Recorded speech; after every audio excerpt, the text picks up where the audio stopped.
الإخوان، مرحبا بمقطع جديد حول مباراة الوداد الرياضي المغربي والأهلي السعودي، وذلك برسم نهائيات كأس العالم للأندية المقامة حاليا بالمغرب.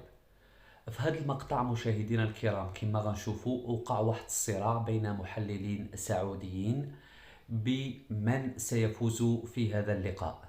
مقدم البرنامج اختار فريق الوداد هو اللي يفوز وتمنى له الفوز، لكن المحللين السعوديين كان لهم رد فعل آخر. نشوف المقطع ولا نعوده.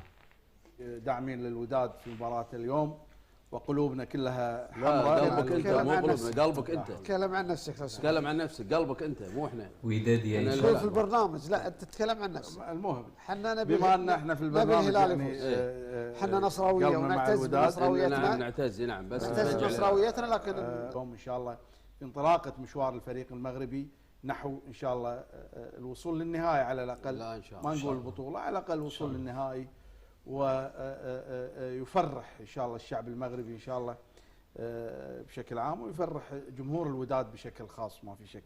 لا تحب تخلي بروحه اثنين. توقع نتيجة الوداد والهلال 1-0 الهلال.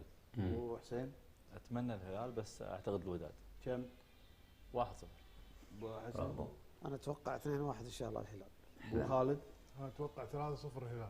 يا راجل. هذه توقعات محللينا. دعواتكم ان شاء الله مربوح يا جماعة، الوداد دعواتكم شباب. لفريق الوداد بالتوفيق اليوم، بالتوفيق وان شاء الله نحتفل بفرحة وسع فوز لا تخليه بروحه. فرحة الجمهور لا هي اهم شيء ما تخليه بروحه. فرحة الجمهور راح نقول كلنا الهلال.